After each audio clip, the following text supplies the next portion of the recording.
Continuamos con nuestro estudio en donde Pablo hace énfasis en identificar una iglesia sana o saludable. Realmente cuando pienso en nuestra iglesia, realmente estoy consciente de que somos una iglesia sana. Yo creo que somos una iglesia sana. Sin embargo, es importante mantener en mente estas características y este recordatorio e instrucción en la palabra de Dios acerca de lo que Pablo le dice a Tito, ¿no? En esta carta dirigida hacia él, y seguimos recordando a todos ustedes que pues esta es una carta propiamente evangelística. Realmente es una carta evangelística, una iglesia que tiene impacto evangelístico. Escuchen esto. Una iglesia que tiene un impacto evangelístico, que tiene un testimonio eficaz en el mundo. Es una iglesia compuesta por personas que se conducen de una manera piadosa, se conducen de una manera santa, en otras palabras. Ese es el énfasis de la epístola de Tito. Piadosos individuos, piadosos como individuos y piadosos también como cuerpo, como congregación.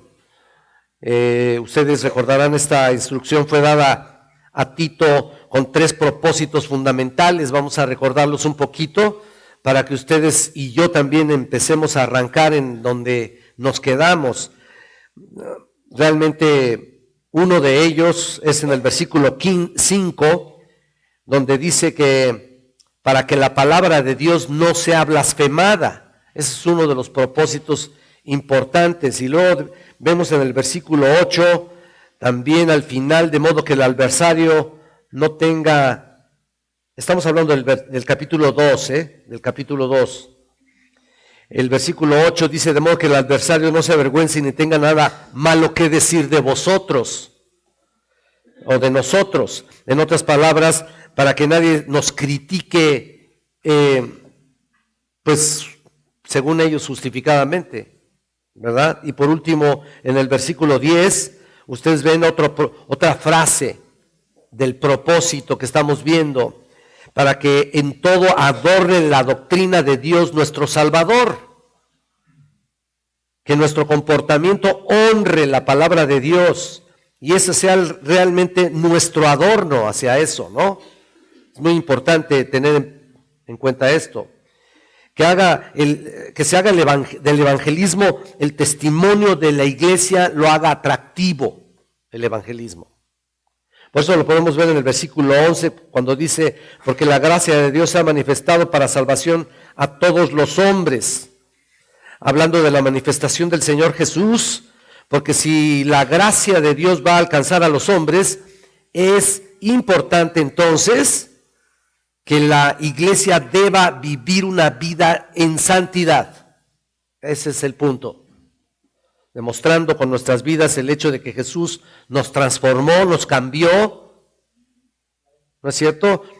Si tratamos de vender un producto, como todos los que venden algo, que se dedican a eso, ustedes saben que si tratamos de vender un producto y les decimos a la gente que funciona, bueno, si decimos que el evangelio va a ser atractivo, pues entonces hay que demostrarlo, ¿no? Le vamos a enseñar cómo funciona y tenemos que demostrarlo con nosotros mismos, en nuestras propias vidas, no solo de dientes para afuera. Tiene que ser atractivo viendo tu testimonio. Es importantísimo. Para que el evangelio sea eficaz, tenemos que impactar a la gente cuando vivimos de acuerdo a la palabra de Dios, cuando vivimos de acuerdo a una vida piadosa, que impacte un mundo de maldad. Pablo en este capítulo nos dice en el versículo 12, enseñándonos que renunciando a la impiedad y a los deseos mundanos y vivamos en este siglo sobria, justa y piadosamente. ¿Lo están viendo? Esa es la forma de comportarse en este mundo. Y vean el versículo 14, quien se dio a sí mismo por nosotros para redimirnos de toda iniquidad y purificar para sí un pueblo propio celoso de buenas obras. Importantísimo el hecho de hacer obras una vez que somos salvos, ¿no? Cuando la gracia del Señor se manifiesta en un individuo, en una persona, en una iglesia, ese individuo y esa iglesia va a manifestar buenas obras ya una vez que somos cristianos. Ese es el punto aquí. Vean ustedes el 3:8. Palabra fiel es esta, y en estas cosas quiero que insistas con firmeza para que los que creen en Dios procuren ocuparse en buenas obras. ¿Lo están viendo? Estas cosas son buenas y útiles a los hombres. Noten ahí, la iglesia testifica de la gracia de Dios por una vida caracterizada en hacer cosas importantes para la gloria de Dios. Buenas obras, actos realmente que demuestren la presencia de Dios en tu vida. Si tú dices que eres cristiano pero no haces nada para Cristo, perdóname, pero ni siquiera compartes el evangelio a alguien, ni siquiera demuestras que lo que dice ser. El punto es de esta epístola, es de la manera en que vivimos en la iglesia, tiene definitivamente implicaciones evangelísticas que van más allá de vivir una vida, pues solamente vivirla, ¿no? O mejor dicho, pasiva. Asimismo, si tienes o conoces y has recibido una sana doctrina, que yo estoy seguro que sí, te comparte, lo compartes más bien de acuerdo a lo que dices tener. Esa es la idea aquí. Yo a cada momento no solamente digo que hay que llevar el evangelio a toda criatura, sino que también ir a ser discípulos. Mira, el punto de llevar el evangelio no tiene la contundencia que debe tener si verdaderamente no estás agarrando a una persona, la defines en Cristo y definitivamente comienzas con él un discipulado, ¿no? Si esto no es así, bueno, pues, ¿sabes qué? Estamos hablando de Cristo, por supuesto, y ya Dios dirá, ¿no? Si por ahí alguien lo disipula o si va a dar una iglesia que no está fundamentada en la sana doctrina, qué triste, ¿no? Cuando debes ya discipular a alguien, ¿no? Y así comienza Pablo en el capítulo 2, vean, en el versículo 1, Tito 2:1 dice, pero tú habla lo que está de acuerdo con la sana doctrina. Ahí está. Entonces, si tenemos un cimiento doctrinal sano, cada individuo en la congregación debe comportarse de una manera apropiada. Doctrina sana manifiesta o da un resultado, una conducta sana. Yo no creo que sea de otra manera. Así que Pablo ve que la iglesia ha sido fundamentada en la doctrina y por tanto ha establecido, desde el principio, ha establecido líderes que están enseñando una sana doctrina. Y ahora en el capítulo 2 es una exposición de cómo esa conducta se debe manifestar en los diferentes grupos de la iglesia, que ya hemos dicho que están aquí. Vimos ya el primer grupo, el grupo de ancianos, ¿se acuerdan? Ancianos, no líderes, sino ancianos de edad. Dijimos que deben ser sobrios, serios, prudentes, sanos en la fe, en el amor y en la paciencia. Hablando de ancianos, varones ancianos. Luego vimos a las ancianas, deben de ser reverentes en su porte. O sea, en el versículo 3, reverentes en su porte, no calumniadoras, no esclavas del vino, maestras del bien. Versículo 3. Y ahora llegamos a la categoría de identificar a las mujeres jóvenes. A las mujeres jóvenes, versículos 4 y 5. Vean, por favor, sigan con su vista, versículos 4 y 5. Dice que enseñen a las mujeres jóvenes a amar a sus maridos y a sus hijos, a ser prudentes, castas, cuidadosas de su casa, buenas, sujetas a sus maridos, para que la palabra de Dios no sea blasfemada. Y como ya hemos dicho en alguna ocasión, en nuestra cultura occidental, las mujeres jóvenes se les enseña a que amen a quien quiera, ¿no? A quien sea, cuando quieran, a encargar a sus hijos el cuidado de otros, a no preocuparse por ser prudentes o castas, etcétera, etcétera. Así se les enseña, así se les enseñó a en nuestras familias. se les animan a dar rienda suelta a sus pasiones, Tú vive la vida como debe ser, ¿no? Tú tienes una sola vida, aprovéchala, hombre, sal con quien sea, ¿no? A darle rienda suelta a sus pasiones, a sus deseos sensuales, que se preocupan por ellas mismas antes de que se preocupen por alguien más. Eso es lo que se les enseña actualmente. Que compitan incluso con los hombres en todo, que abandonen la idea de ser amas de casa. Abandona la idea de ser ama de casa. Y por supuesto actualmente se les enseña que no tienen que sujetarse a su marido, ¿no? Por ende, pues ¿por qué no tiene por qué mandar? No te dejes, mijita, ¿no? Ahí están las señoras, ¿no? Diciéndoles a sus hijas antes de que se casen, tú cuando te cases no te dejes del marido. Ya. Órale. Esa es la estirpe que estamos formando en nuestra iglesia. Y estamos dejando una estela de malos entendidos y de problemas innumerables. ¿Se dan cuenta? Así están creciendo nuestras jóvenes que se van a casar o que se casan, que están casadas. Ustedes ven que en todas las revistas como Vogue y Ellas, ¿qué es lo que hay? Los encabezados de las revistas de mujeres, todo lo dice ahí, está evidenciado por todo un arte de centrarse en ellas mismas, por complacerse ellas mismas, todo centrado en ellas y todo especialmente dedicado a mujeres jóvenes. Sin embargo, la instrucción que aquí encontramos en este capítulo de Tito, es totalmente opuesto a lo que se está enseñando en el mundo, a lo que vemos en la sociedad que está tratando de empujar a las mujeres jóvenes a hacer lo que ellas se les pegue la gana. Como no vivieron con una autoridad cerca, o no la tuvieron, o vienen de una familia disfuncional, que es en su mayoría, pues hacen lo que ellas quieran, ¿no? Así es. Pero este es el diseño de Dios. Esto que estamos viendo aquí es el diseño de Dios. Y es el diseño que cumplirá con el propósito para lo cual fueron creadas las mujeres. Aquí, si te dices hija de Dios, si te dices cristiana, este es el patrón, esta es la forma.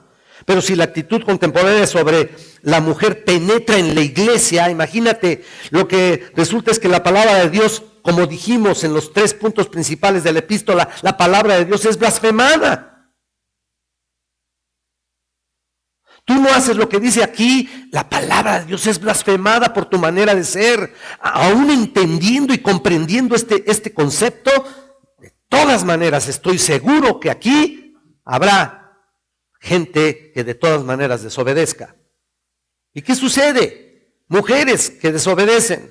La palabra de Dios es blasfemada. Y si la sociedad o las incrédulas ven a las cristianas, mira, los incrédulos ven a las cristianas hacer lo que ellas quieran, a no obedecer a Dios o lo que ellos dicen que están obedeciendo, ven, no hay diferencia. ¿Cuál es la diferencia? ¿Para qué estar? Mejor me quedo como estoy. Los cristianos, muchos señalan, los cristianos van a la iglesia, escuchan sermones, leen su Biblia, pero no la creen. Entonces, ¿de qué vale? Y luego dices, a ver, sí, yo sí la creo. Pues entonces, ¿por qué no lo obedeces?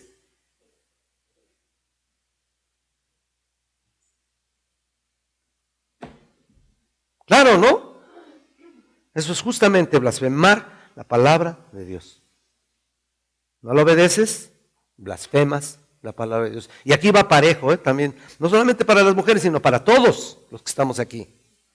Existen 2 opciones ante cualquier mandamiento de Dios: la obediencia a este mandamiento que acarrea la bendición de Dios y la exaltación a su nombre, la exaltación de su palabra y para su gloria eterna, o la desobediencia a ella, la cual acarrea blasfemia, risa, burla, crítica, burla la palabra de Dios por causa de los desobedientes. ¿Te das cuenta de eso?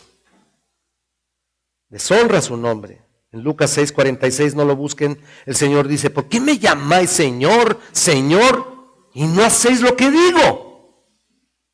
¿Por qué? Ese es el tremendo problema de muchos creyentes, que se dicen creyentes. Le llaman Señor, Señor, sí. Y después de su conducta, en su conducta práctica, no hacen lo que Jesús dice que hay que hacer, ¿no? Yo no entiendo. Yo realmente todavía no lo entiendo, ¿eh? No tiene sentido. Es ridículo. Es hipocresía absoluta. Perdonen. Y no crean que vengo así con la espada desenvainada. Parece, pero sí es. Mira, llamarle al Señor, Señor, el curios, fíjate lo que dice, el curios, esa es la palabra Señor en el original griego, el curios de mi vida, y no someterme a lo que Él dice en su palabra, por favor. Así que lo que hacían los escribas y fariseos en el capítulo 23 de Mateo, ¿qué decía el Señor Jesús? Dice, no hagáis como ellos hacen, porque dicen y no hacen. Por eso es que muchos, hay veces que se andan diciendo ahí, este es un fariseo, ¿no? Ellos mismos han creado esa fama. Ese era el problema de los líderes religiosos de Israel. Decían, pero no hacían, y a veces los creyentes se distinguen por ese terrible hipocresía de llamar Señor al Señor, y sin embargo no hacen lo que Él dice. Pablo aquí les está hablando a creyentes, y aquí tenemos algunos mandamientos del Espíritu que el Espíritu Santo puso aquí. Nos ha dado a través de la pluma del apóstol, y por supuesto Dios espera que esos mandamientos sean realmente cumplidos, obedecidos, no simplemente escuchados. Por favor, no hay que ser solamente oidores. ¿Hay que ser qué? Qué bien se lo saben, ¿no? Pues eso es lo que Dios quiere, que seas tú. Particularmente hoy queremos reflexionar en los mandamientos que hay para identificar a las mujeres jóvenes. Y por supuesto ellas necesitan saber en cuanto a sus responsabilidades como mujeres de Dios. Es interesante notar que la instrucción primordial de las mujeres jóvenes es la responsabilidad de las mujeres de edad. O sea, me explico, el punto es de que las mujeres jóvenes lo que tienen que hacer es responsabilidad de las mujeres de edad que las están instruyendo para eso. Las ancianas deben ser maestras del bien, dice aquí en el versículo 3, en el 3, y luego vean el 4, que enseñen a las mujeres jóvenes a amar a sus maridos y a sus hijos. Aquí está el primer paso. La palabra enseñar aquí ya dijimos que no se refiere a una enseñanza formal. No. Donde le damos el púlpito a una señora, a una hermana aquí en la iglesia y esta anciana va a dar su sermón aquí. No se refiere a eso. La palabra enseñar es la palabra sofronizo, FH, sofronizo. Tiene la idea de entrenar a mujeres en cuanto al dominio propio, a ser controladas, modestas, a ser prudentes, a ser equilibradas, sobrias, controladas. Esa es la idea. En el versículo 12, aquí también una forma de esta palabra se traduce sobrión. En 1 Timoteo 3:2 se traduce prudente.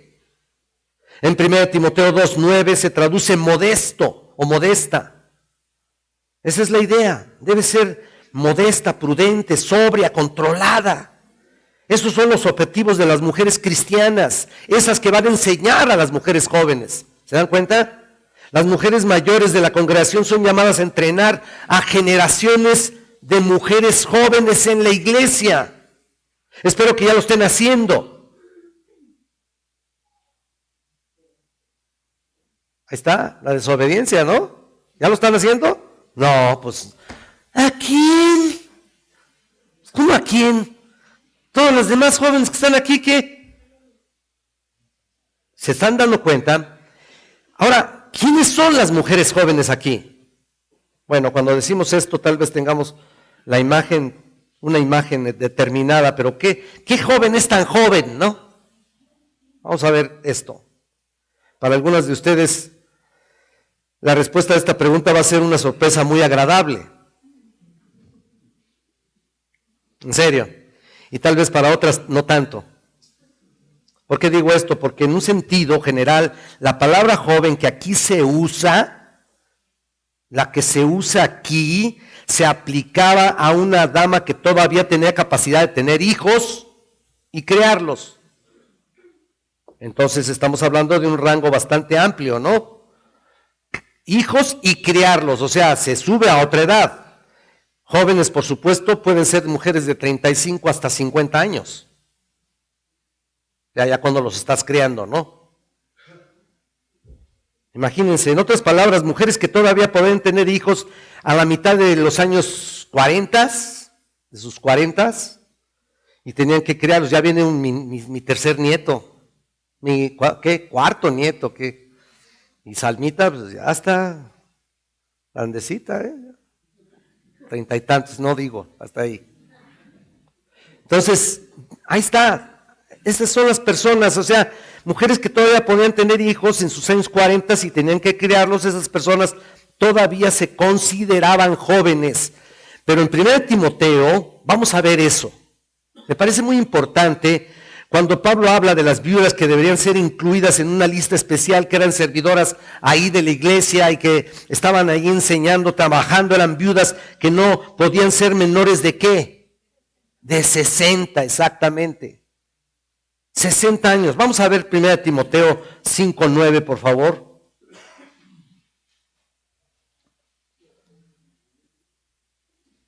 Dice, sea puesta en la lista solo la viuda no menor de 60 años que haya sido esposa de un solo marido, que tenga testimonio de buenas obras, si ha criado hijos, si ha practicado la hospitalidad, si ha lavado los pies de los santos, si ha socorrido a los afligidos, si ha practicado toda buena obra. Miren, comienza diciendo si ha creado hijos. ¿Lo estás viendo? Ok, ¿ven? Ya pasó la época de tenerlos, los está creando. ¿De acuerdo? Ahí está. Y la época de criarlos, y por supuesto la implicación es que los ha creado en la obediencia. Este es el punto importante, en la obediencia, en los caminos del Señor. No simplemente que ha tenido hijos. Esa no es la idea. Cualquier persona, mujer, puede tener hijos. La cosa es criarlos en el camino del Señor. Es muy distinto. Entonces, solo viudas de 60 años para arriba podían ser incluidas en esta lista especial de mujeres servidoras que estaban ahí trabajando y que podían ser las que instruyeran a las más jóvenes. A esta edad se daba por asentado que ya no iba a tener más hijos, ¿no? Por supuesto, ya hasta ahí, que ya no tenían necesidad de casarse y ellas tenían ahora la responsabilidad y la capacidad de dedicarse el resto de sus años para instruir en la iglesia a mujeres jóvenes. Como que ya quiero asignarles a estas hermanas una persona, me dan ganas de asignarles, porque no dan un paso, ¿eh? Ahí está, el ministerio nunca se acaba. Así que, para que lo vayan viendo, mujeres jóvenes hasta los 60 años, antes de los 60, mira, aquí no hay retiro ni jubilación. Aquí nada de que te encuentres con alguien que ya estoy jubilado. Aquí morimos en la raya, ¿no? Observen los requisitos de este grupo selecto de mujeres servidoras un poco atrás. Vean el 5:9. En la parte que haya sido esposa de un solo marido. ¿Qué significa? Significa que se había dedicado a un solo esposo. En otras palabras, posiblemente esta mujer no había tenido más de un esposo. Algunas habían sido viudas, quedaban viudas jóvenes y por supuesto se iban a casar de nuevo, ¿no? Claro. Y vean el 5:14 aquí de 1 Timoteo. Quiero pues que las viudas jóvenes se casen, ¿lo están viendo? críen hijos, gobiernen su casa, que no den al adversario en ninguna ocasión de maledicencia. ¿Se dan cuenta? Tenían que casarse, esa era la expectativa del apóstol. El punto no era si se había casado más de una vez, sino eran conocidas como mujeres entregadas realmente a su marido y eran fieles a ellos. A eso se refiere, que tengan testimonio de buenas obras, dice ahí en el versículo 10. Entregadas a hacer el bien, si han practicado la hospitalidad, escuchen eso, si han lavado los pies de los santos. ¿Qué significa? Recuerden ustedes que esa era una costumbre del Medio Oriente en aquel tiempo. En el camino se ensuciaban los pies y aún con sandalias, y eso era una práctica, era una hospitalidad que cualquier visitante o cualquier persona que pasara por ahí le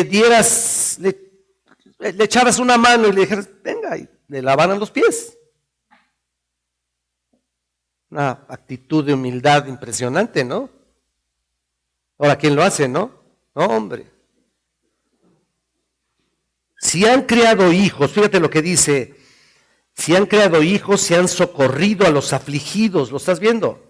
En otras palabras, estas mujeres que se habían dedicado a toda buena obra, las mujeres ancianas, ahí está, se habían dedicado realmente a eso.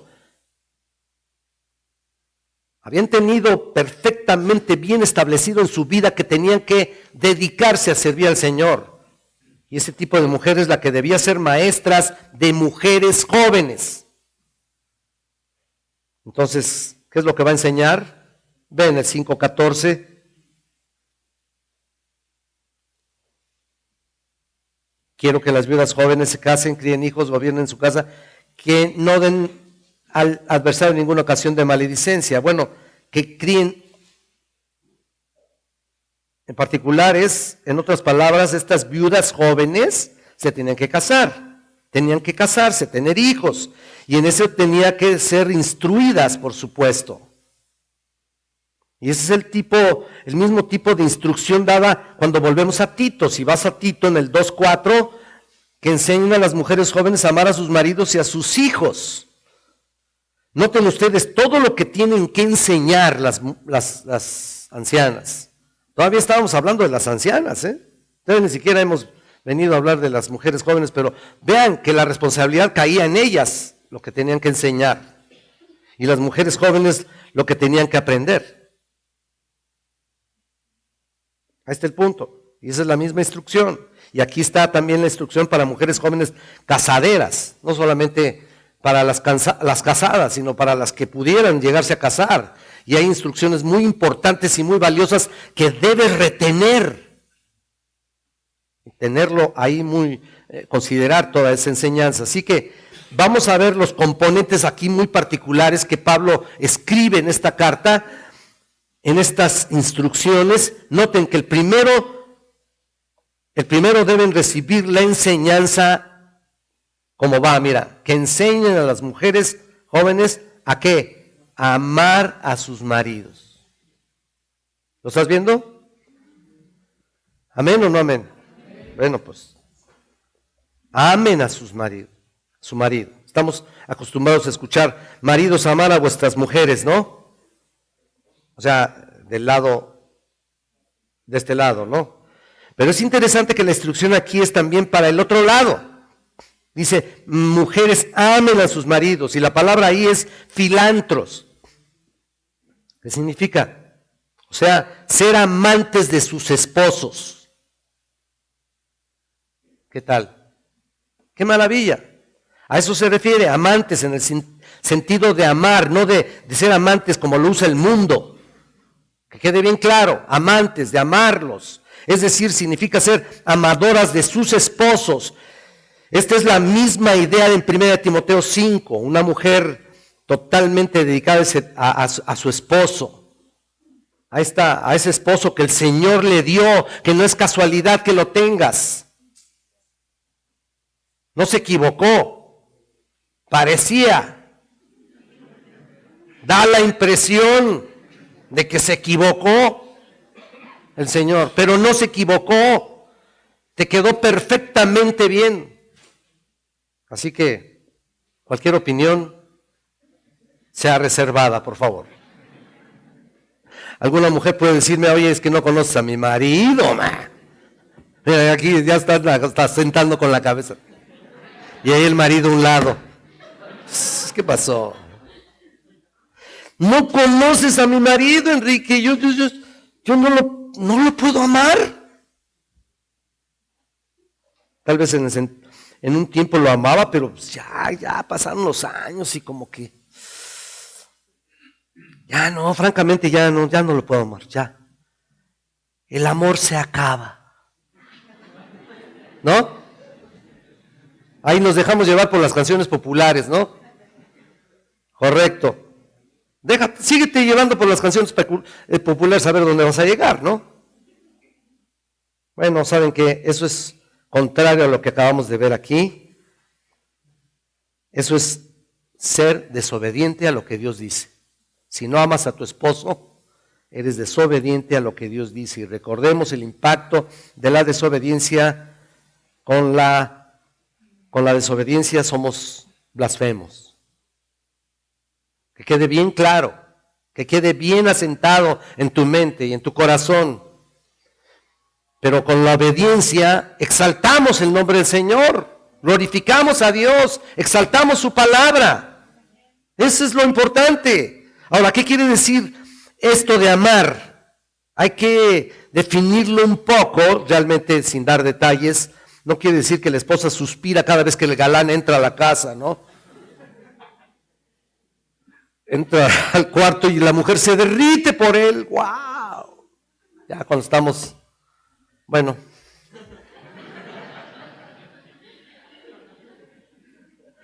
Lo que más exalta es la barriga, ¿verdad? Tampoco dice Pablo, mujeres, enamórense de sus esposos. Bueno, digo, ya debería haber pasado eso, pero ya debería estar asentado. Hay que amar a sus esposos. No es un aquí recuerden, no es un sentimentalismo. Recuerden eso. De eso no habla Pablo aquí, va mucho más allá. Habla de un amor ágape, de una entrega sacrificial, sin esperar absolutamente nada a cambio. De una mujer dedicada a su marido, venga lo que venga, de un desarrollo de amistad íntima, profunda. No está hablando de emociones, sino de compromisos. Un compromiso con Dios, con su palabra, un compromiso con aquel que es su esposo, ahí está.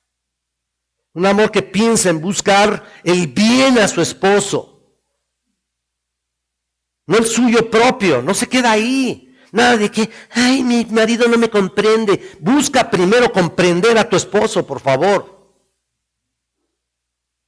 Y lo demás vendrá. Este tipo de entrega obviamente demanda disciplina, demanda una humildad, demanda sacrificio, es lo opuesto a lo que el mundo está propagando, hermanos, hermanas. No podemos ver a personas así ser tan egoístas, en fijarse nada más en ellas, ellas son las importantes. No hay nada más importante que ellas. Es cierto, por supuesto que sí, pero también aquí el punto principal es que hay que amar a tu esposo y brindarle todas las facilidades para realmente ser una ayuda idónea, ¿no? Es una exhortación que viene de Dios. Un mandamiento. Los esposos que se aman realmente son personas que han aprendido a despojarse de esa actitud de buscar primero lo que yo quiero y por amor a Cristo y el cónyuge aman, toleran, dan, oran uno por el otro, se entregan, se callan. Esto es muy difícil, ¿no es cierto? Todo el mundo está reclamando sus derechos. Todos. Generalmente nadie se calla y nunca se hace un arreglo en paz. ¿No es cierto? Nadie se calla para justificarse o defenderse. Te escucho, pero también me vas a oír. Échale. Hay que callarse en lugar de agredirse. A mí me cuesta trabajo eso, ¿eh? Se los digo de verdad. Si alguien me salpica y me siento agredido, la reacción es ¿no? Bueno, de eso habla Pablo aquí. Ustedes recordarán la definición del amor. Vamos un poquito a 1 Corintios, por favor, en el capítulo 13.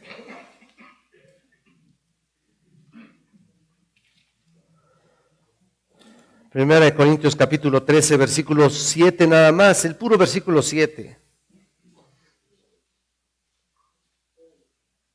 Ahí está, ¿lo estás viendo? Está hablando del amor, todo lo sufre, todo lo cree, todo lo espera, todo lo soporta.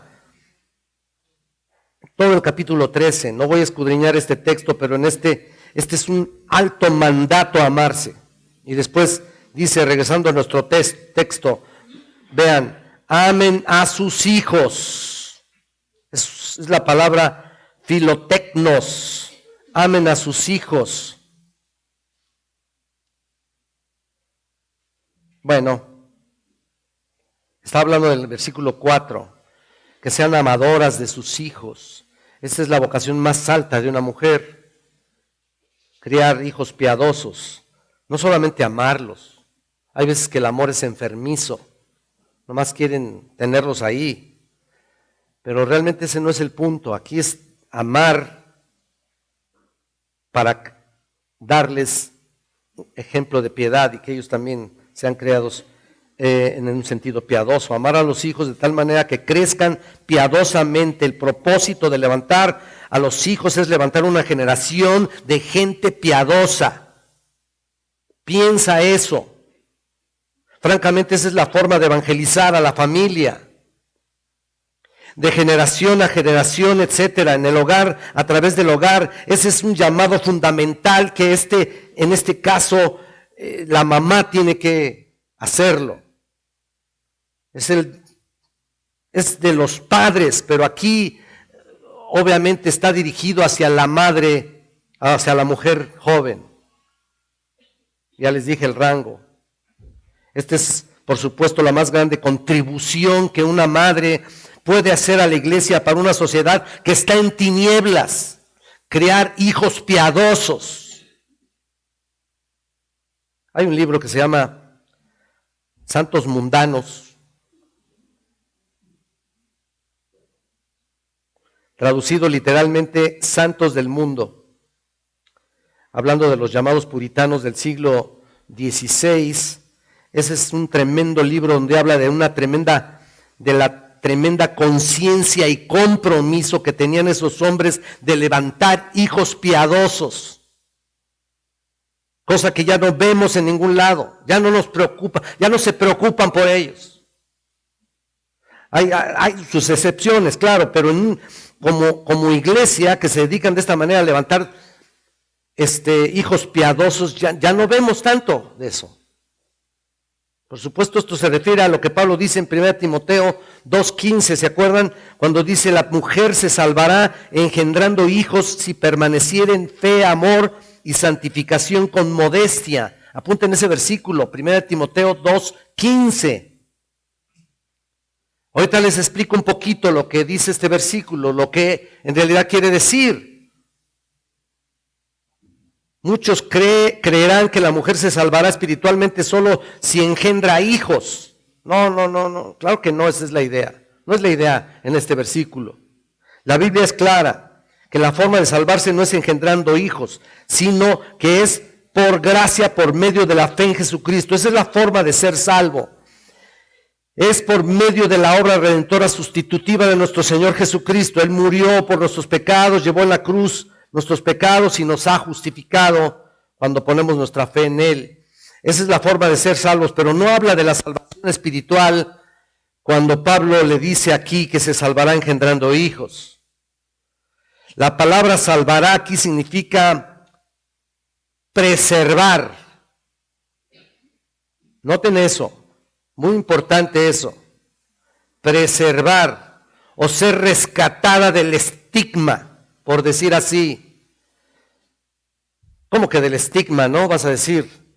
Del estigma de que la mujer recibió allá en el huerto del Edén. A partir de Eva en adelante, toda mujer da a luz hijos y una generación de hombres que nacen muertos en sus delitos y pecados. ¿Se acuerdan? Hemos hablado de eso. Las mujeres que levanten una generación de hijos piadosos serán preservadas o liberadas o libradas de ese estigma. Aunque por una mujer se introdujo el pecado en la raza humana, bueno, la mujer tiene la oportunidad, escuchen bien, de sacar el pecado a sus hijos para que aprendan a vivir en piedad y justicia, criando hijos con el temor de Dios. Saldrán de ese estigma, es lo que significa. Entonces, a partir de Eva, todos los niños que han sido perversos, todos. Como dice el Salmo 51:5, ¿se acuerdan que estuvimos estudiando hace un tiempo específicamente todo el Salmo 51? He aquí en maldad he sido formado y en pecado me concibió mi madre, ¿se acuerdan? ¿Desde cuándo? Desde el vientre. Nacemos muertos en delitos y pecados, pero la mujer será rescatada de ese estigma creando hijos piadosos. Esa es la idea. No se trata de establecer prohibiciones por establecerlas cuando crías a tus hijos. Imponer cargas que nosotros no hubiéramos podido ni siquiera levantar con un dedo. No. Se trata de crear hijos que aprendan a amar la verdad, aprendan a amar la palabra. No te puedes volver una tirana de ellos, que impone reglas, pero no da ejemplo de justicia. Eso no puede ser. ¿De qué sirve? Por eso muchos están perdidos.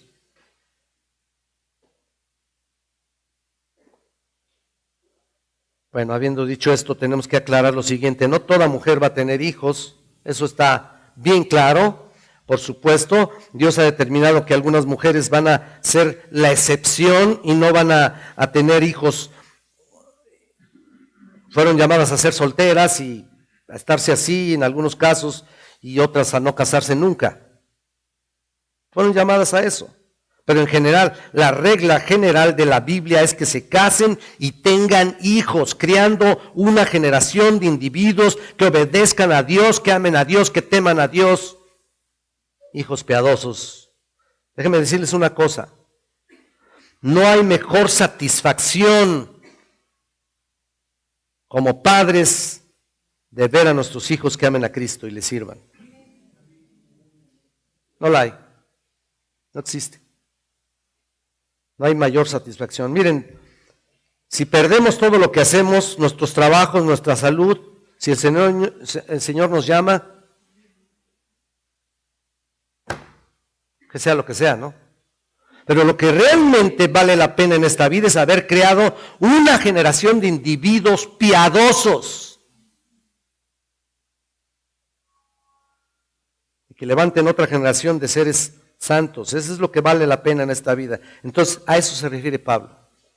Que amen a sus hijos, que crían a sus hijos, que se entreguen a ellos, que sean dedicadas a tenerlos. Si no está el marido, dales tú devocionales, por favor. No, es que te estaba esperando, sí, pues ya llegas y ya están dormidos, ¿no? No esperes eso. Bueno, estas mujeres jóvenes también deben ser enseñadas a otra cosa. Tenemos un ejemplo en el Nuevo Testamento de una mujer y su madre. ¿Se acuerdan ustedes que criaron un excelente hijo? Un excelente hombre de Dios. ¿Se acuerdan de quién me refiero? Timoteo. Timoteo, una mujer crió a Timoteo, fue criado desde la niñez. Vamos a 2 Timoteo aquí en el 3:15.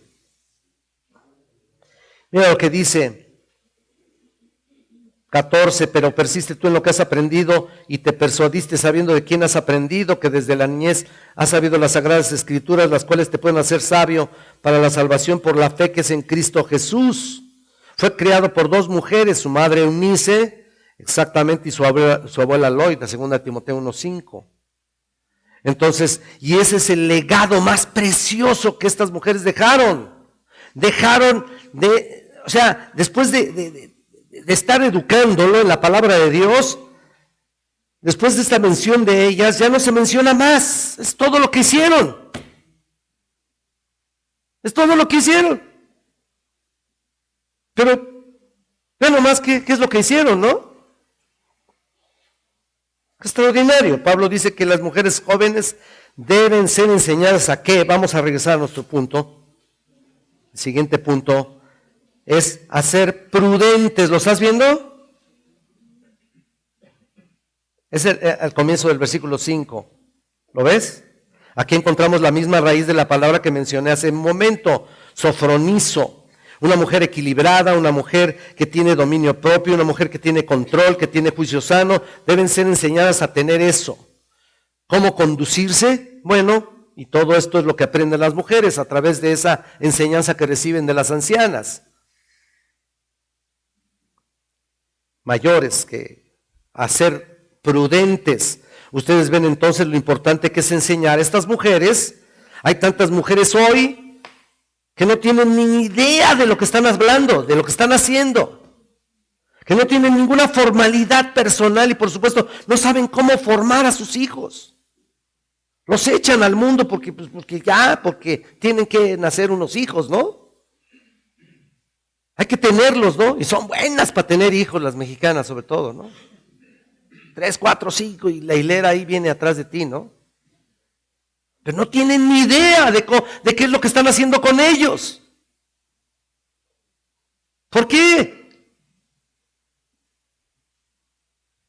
Porque no han sido formadas como debe ser, porque no se les ha acercado una anciana para instruirlas como debe ser. Es lo que dice aquí. Que aprendan a amar a Dios las mujeres y también que deben ser enseñadas a ser, aquí dice prudentes y luego dice castas, ¿lo estás viendo? Castas, es la palabra agnos. Agnos, que quiere decir moralmente pura, sexualmente fiel a su esposo, a su marido. Qué contraste a lo que se ve actualmente en nuestra sociedad. Uno mira mujeres jóvenes y aún en su forma de vestir, ¿no? Como lo que estaban hablando con la conferencia de tu forma de vestir demuestra tu corazón. ¿Por qué? Demuestran que no tienen ningún interés ni sensibilidad a ser castas modestas. Como ya lo hemos visto en 1 Timoteo 2:9, ya alguna vez lo hemos enseñado aquí, asimismo que las mujeres se atavíen de ropa decorosa, con pudor y modestia, ¿no? El punto es que su pureza, escuchen esto, su pureza lo demuestran no buscando atención hacia ellas mismas. Y no permitir que alguien las vea con lascivia. La palabra pudor es sonrojarse, tener vergüenza. En otras palabras, tengan un sentido de pena. ¿Cómo se están vistiendo? Y luego Pablo dice que las mujeres deben ser, mira, prudentes, castas, cuidadosas de su casa.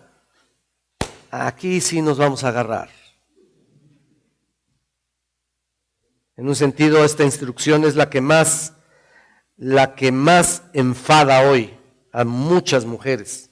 Y me da mucha pena decirlo, pero así es. Las mujeres de hoy piensan que cuando se casan va a haber alguien que cuide su casa ahí, que les lave y les planche, y tienen en mente eso, ¿no? Piensan que eso no lo van a hacer, eso no, está fuera de moda eso. ¿Cómo lo voy a hacer yo? Odian lavar los trastes. Miren, a mí me encanta lavar los trastes y no me ponen a hacerlo. Se los digo de verdad. Es que no saben lavar los trastes ni mi mamá ni mi esposa. Yo lo sé lavar mejor. A las pruebas me remito. No, en serio. Pero hay gente que no las pongas a lavar los trastes o tender la cama porque, uy. No. Hoy se revela en poner atención a su casa. Muchas mujeres. Las mujeres de hoy piensan que su lugar es estar en la oficina, ahí con un portafolio, en la fábrica, en seguir una carrera, en salir, en ser libre. Que no me mande nadie. Pero sus responsabilidades, de todas maneras, está bajo el mando de algo o de alguien. Qué terrible.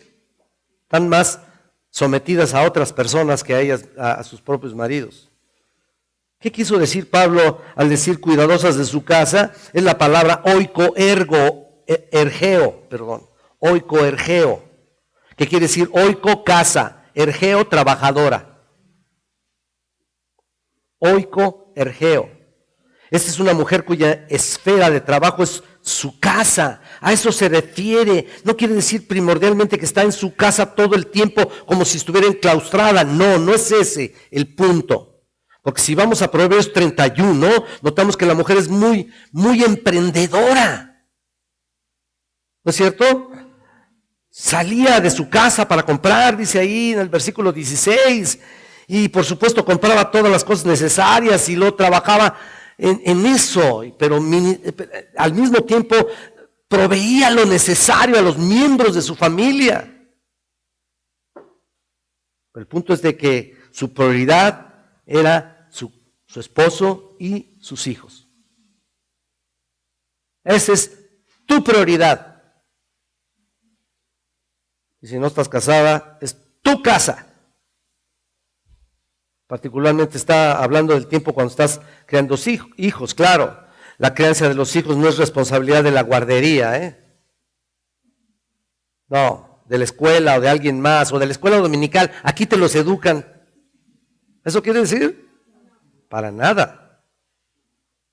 Es responsabilidad tuya, principalmente de las mamás. Cuando los hijos crecen o una mujer no tiene hijos, existe cierta libertad aquí en el uso del tiempo, por supuesto, pero el cuidado de la casa es primordial para una mujer que puede atender su familia y, por supuesto, puede demostrar hospitalidad. Ya vimos lavar los pies de los santos, preparar comida, atender a las visitantes. Eso les rechoca a muchas. Crecieron con esa idea.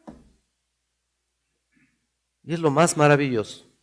Es el desempeño de toda buena obra en varios ministerios. Ahí lo puede hacer en su casa. Ahí debe comenzar. Es muy importante tomar decisiones sabias, por ejemplo, con el tiempo acerca de la casa. Por ejemplo, sabemos que las mujeres trabajan, las que trabajan fuera, bueno, están bajo una supervisión de varones. Yo no lo haría, pero bueno, bajo supervisión de jefes de una oficina, están expuestas a todo tipo de tentación y abuso, que aquellas mujeres que trabajan en casa, que simplemente se concretan a atender su casa y su familia. Entonces, dice Pablo que esa es la espera realmente del trabajo. Ahora bien, hay ocasiones que ciertas mujeres están obligadas a trabajar fuera de casa. Hay ocasiones por condiciones particulares, etcétera. Sus maridos las dejaron, se divorciaron, tienen hijos pequeños, están obligadas a trabajar. Eso sí. La esfera primordial de responsabilidad de una mujer joven es su familia, su esposo, sus hijos. Eso está claro en este pasaje. Pero si hay mujeres solas, deben dedicarse a trabajar, mientras que su hijo, su hija está en la guardería o en la escuela, y una vez que sale de trabajar, pues va por su hijo, etcétera, etcétera, y la pasan todo el día juntos, dedicarle el tiempo suficiente para crear a sus hijos o a sus hijas en piedad, en santidad, en temor de Dios. El punto es que si tienes tiempo libre, puedes usarlo en alguna empresa o trabajo de manera que no afecte tu hogar. Mira, en Estados Unidos la mayoría de las mujeres trabajan, aún teniendo hijos, y gastan todo lo que tienen o lo que ganan en que los cuide, que cuiden a tu hijo. Pues ¿para qué? ¿Qué caso tiene? Entonces es contradictorio, ¿no? Por un lado trabajas para que otro te lo esté cuidando, otra te lo esté cuidando, y cuando llegas y le pides los brazos, a lo mejor le da los brazos a tu nana mejor que a su nana, mejor que a ti. ¿Cómo vas a sentirte? Terrible, ¿no? Lo triste es que, sin embargo, el día de hoy se está enseñando que el ser ama de casa es algo ridículo. Miren, incluso en el Master College, donde mi hijo estuvo estudiando en la universidad, ahí las muchachas que van y estudian, una de las cosas primordiales que les enseñan es cómo ser ama de casa. Por encima de todo. No es machismo, es lo que la Biblia dice. ¿Te das cuenta? Una de las mujeres del movimiento feminista llamada Vivian Gordon dice, el ser ama de casa es una profesión ilegítima.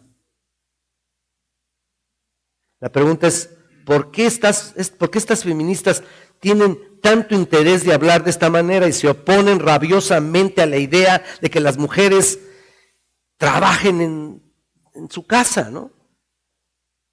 ¿Saben por qué? No es que les importe mucho si ustedes se quedan en casa o no. ¿Saben por qué se oponen? Porque la filosofía feminista no una idea que se originó en un grupo de mujeres desconcertadas ahí, descontentas, rebeldes, sin causa en la sociedad. No, la idea feminista es satánica realmente.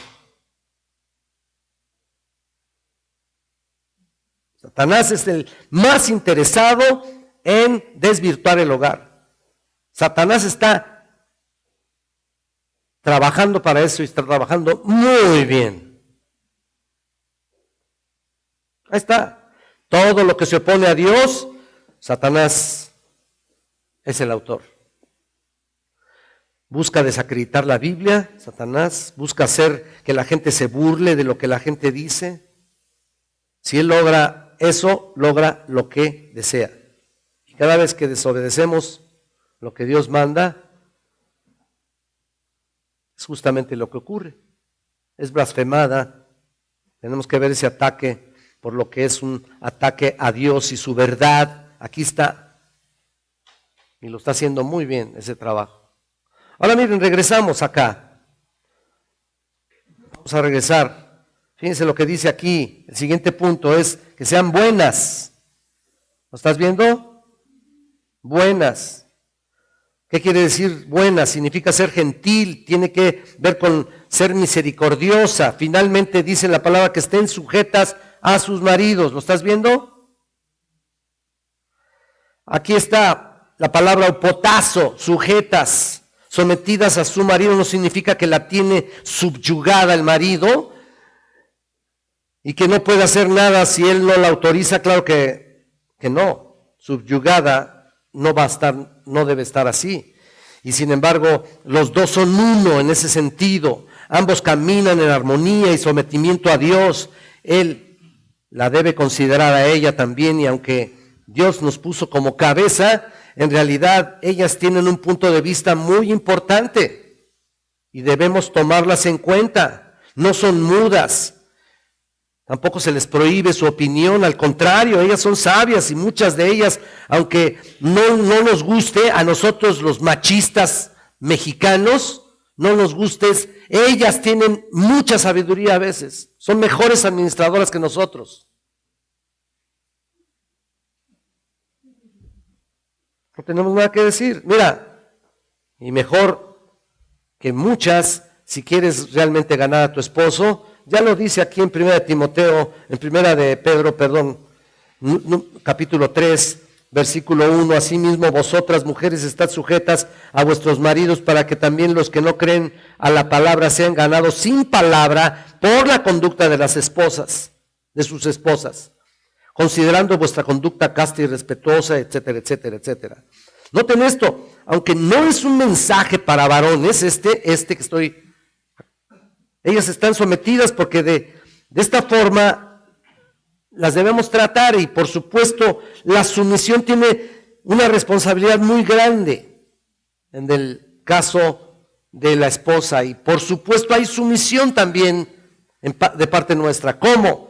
Aunque no se somete a su esposa como líder, el esposo creyente debe someterse al cumplimiento del deber amoroso de ser sensible a la necesidad de la esposa. ¿Te das cuenta que sí nos sometemos aunque no queremos? Ahí está. Sin embargo, también la esposa se somete a un marido impío. Eso es innegable. Debe someterse al marido impío, que busque con su testimonio sean ganados para Cristo. Ahí está el punto. Así que pensando en Tito, Pablo le está hablando por medio del Espíritu Santo que sean las mujeres que Dios quiere tratar con ellas, que sean las mujeres que glorifiquen el nombre del Señor, porque de lo contrario, mira lo que dice al final, para que la palabra de Dios no sea blasfemada. Otra vez volvemos al punto, que es uno de los 3 puntos centrales, ¿no? No sea blasfemada, punto. Como ya dijimos, un incrédulo puede leer este texto, escuchar esta enseñanza, y si los cristianos no obedecen, no van a tomar en serio nada de lo que digas, por mucho que digas. Dices mucho, pero haces poco. Entonces, ser cristiano, hermanos, hermanas, no es muy distinto a lo que yo soy. Es decir, imagínate, eso es blasfemar la palabra de Dios. Hoy les invitamos a todas las mujeres solas, a todas las mujeres casadas, incluso solteras, a un autoexamen personal y particular en esas áreas nebulosas que parecen no estar bien definidas en tu vida espiritual. Eso tienes que hacerlo. Hoy vemos en general que desobedecer es blasfemar la palabra, pero la obediencia honra a Dios y exalta la palabra de justicia. Oremos. Eterno Padre Celestial, pongo en tus benditas manos este mensaje, que no sea solamente otra palabra más, que no sea otro mensaje más, sino que tú, Señor, tomes el control de todas estas cosas y nos ayudes, Señor, a ver esas ancianas que deben trabajar con las mujeres jóvenes. Señor, yo te pido que las ayudes, mujeres ancianas, para que estén ayudando a otras a ser mejores. Mujeres que tengan experiencia, que hayan pasado por innumerables aspectos de la vida, espirituales, en sus vidas personales, Señor. Tienen una gran experiencia para compartir. Te pido, Señor, que se lleve a cabo lo que estamos hablando. Que enseñen a las mujeres jóvenes a todas estas cosas. Padre, pongo en tus manos sus vidas, tanto de las ancianas como de las mujeres jóvenes, para tu gloria y honra, porque todo esto te lo pedimos en nombre de Cristo. Amén.